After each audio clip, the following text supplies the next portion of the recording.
Hi! ఎక్కువ ఘాటు లేకుండా చిన్నపిల్లల సైతం తినగలిగే కమ్మనైన రుచితో వేడి వేడిగా పకోడీ చేసుకుందామా?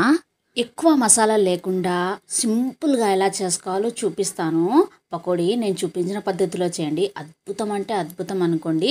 ఇక్కడ నేను 4 ఉల్లిపాయలు పీల్ తీసేసి ఇలా సన్నగా చాప్ చేసుకొని ఒక గిన్నెలో వేసుకున్నాను. వేసుకున్న తర్వాత రుచికి సరిపడా సాల్ట్ వేసేసి మంచిగా ఉల్లిపాయలు కలిపి పక్కన పెట్టుకోవాలి. ఒక 15 నిమిషాలు పక్కన పెట్టుకోవటం వల్ల ఉల్లిపాయల్లో ఉన్న నీళ్లు మొత్తం బయటికి వచ్చేస్తుంది. నేను చూపించాను కదా నీళ్ళు ఎలా బయటికి వచ్చాయో. ఇప్పుడు మనం కొన్ని ఇంగ్రీడియంట్స్ యాడ్ చేద్దాము. కొంచెం పసుపు, అలాగే కారం, వాము, 1/2 టేబుల్ స్పూన్ వచ్చేసి బియ్యం పిండి, 1 కప్ వచ్చేసి శనగపిండి మొత్తం వేసేసి వాటర్ లేకుండా ఉల్లిపాయలు వచ్చిన వాటర్తోనే మంచిగా కలుపుకోండి. ఇలా కలుపుకున్న తర్వాత మనం డీప్ ఫ్రైకి సరిపడా ఆయిల్ కడాయిలో వేసి పెట్టుకున్నాం కదా, అందులో నుంచి